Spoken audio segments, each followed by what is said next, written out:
Salut la famille. Ne soyez pas trop étonnés de me voir en bonnet chaque fois dans mes directs. Car ce bonnet, c'est ce qu'on appelle l'équilibre de la justice politique qui couronne toujours la tête bénie de sagesse. Toi-même tu sais, les RPGistes ont peur de me voir afficher encore.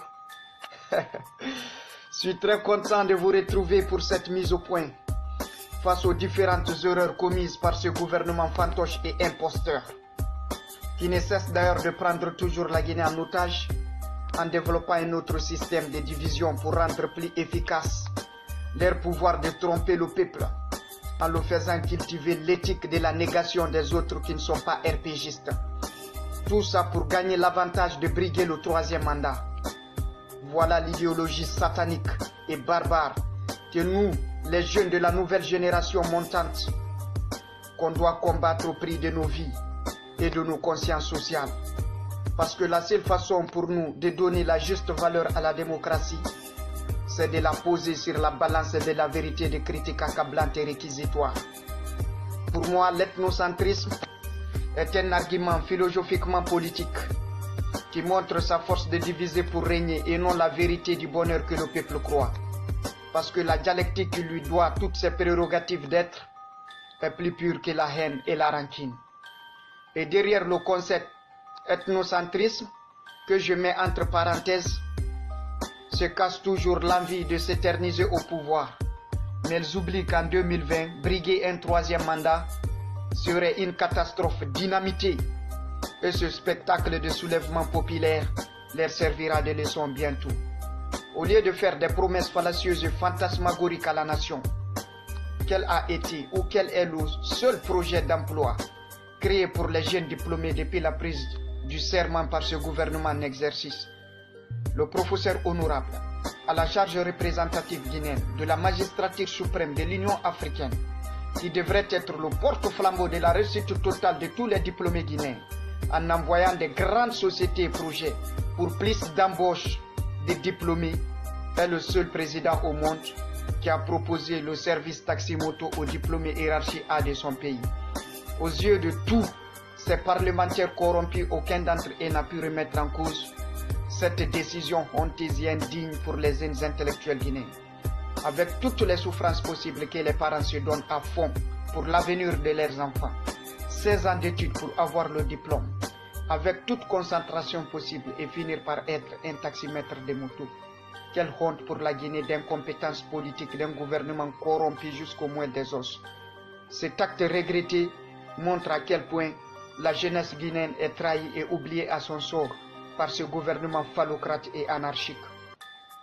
La Guinée ne peut pas se construire dans la mafia et dans le mensonge grotesque, mais c'est dans le réflexe inconscient qu'on peut comprendre de quoi on est fait pour ne pas accepter la vérité. S'il vous plaît, mes chers compatriotes, regardez le dernier discours qui a été fait par le professeur Alpha Condé à sa dernière visite à Kerouani. A été le discours le plus ethnocentrique et incendiaire que la Guinée n'a jamais connu. Mais on vous attend au carrefour de l'alternance en 2020, Inch'Allah.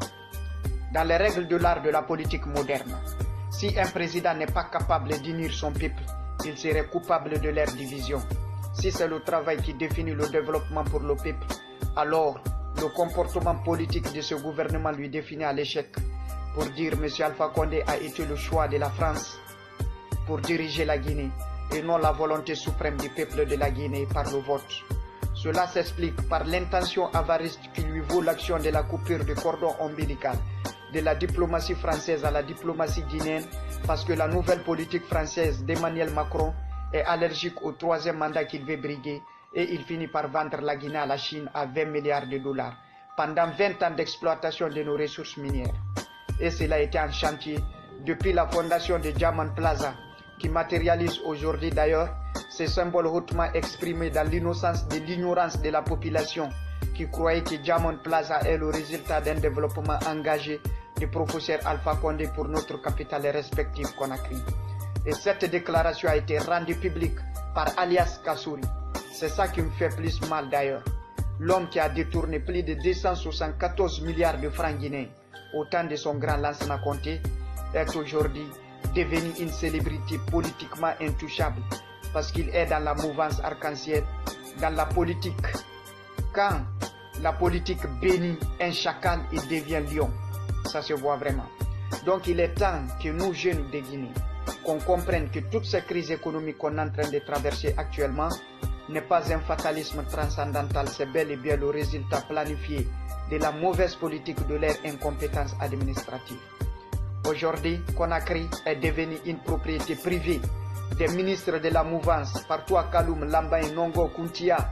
C'est des immeubles arc-en-ciel, des hôtels, des écoles et universités qu'ils se sont appropriés avec des fonds volés au dos du peuple.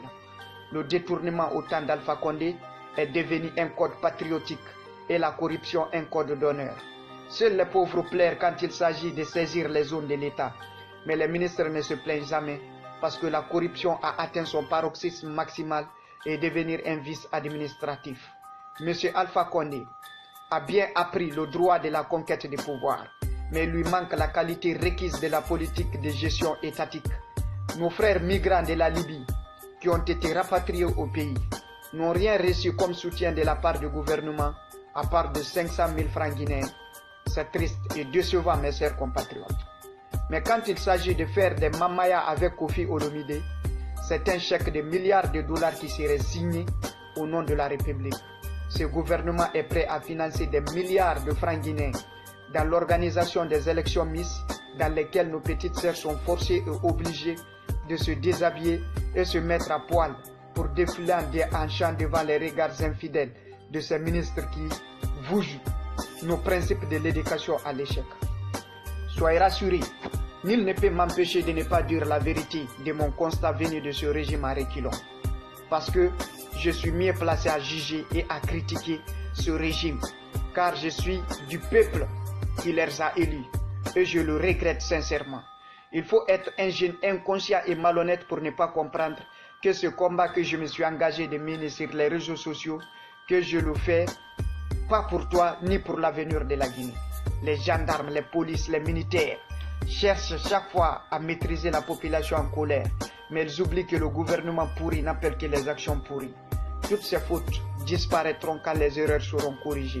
Ça, je vous le promets. La nécessité ne demande plus de courage si nous, les jeunes de la Guinée, ne sommes pas à la place qu'il faut. La paix nationale est menacée par le gouvernement même qui fait du chantage de l'ethnocentrisme à son propre peuple en créant le Mandé Dialon dans Fouta Dialon. Telle falsification de la tradition originaire par une politique maladroite RPGiste. Le maître des promesses, M. Alpha Condé, avait promis 5 usines de montage avant 2018. Usine de montage de tracteurs, bus, tablettes, camions et l'usine de production de cahiers. L'usine de conservation de tomates, pommes de terre et de chips. Il nous a promis également l'aéroport international à Mafria, la route 4x4 entre Conakry, Bamako et du ferraille entre Conakry, Bamako et Bobo Dioulasso. Il nous avait promis encore le retour de Air Guinée, chaque étudiant une tablette et chaque tailleur une machine à coudre. Il nous a promis la construction de 4 grandes universités dans les 4 régions naturelles de la Guinée. 7 à 8 millions de nouveaux emplois d'ici 2018. On est où là? Trop de choses à dire, trop de merde à rejeter. Le résultat de ces demandes reste ridicule et décevant. Qu'allons-nous faire de toutes ces promesses lunatiques pendant qu'il est en train de s'offrir des duplex billboards au Brésil? Je vous jure, aucun gouvernement ne serait en paix en Guinée si l'harmonie qui rend meilleure sa population n'est pas en application. Et tout exercice de pouvoir politique de la Guinée serait un échec si toutes les ethnies qui composent sa nation ne se connaissent pas pleinement dans son exercice. Parce que si c'est l'exercice du pouvoir qui est l'objectif visé de tout politicien, alors le programme de réconcilier le peuple doit être sa feuille de route. Mes chers compatriotes, je vous ai promis un retour triomphal de vous faire comprendre que j'ai le contrôle verbal de la République. Mais voilà sur la réalité de la vérité promise. Pour la vérité de ma nation, je resterai engagé jusqu'à ce que la donne change, Inch'Allah. Abat ce fantoche gouvernement phallocrate, abat le 3e mandat, vive la prise de conscience, vive une Guinée prospère et unie. Affaire à suivre. Je vous remercie. Ciao, ciao.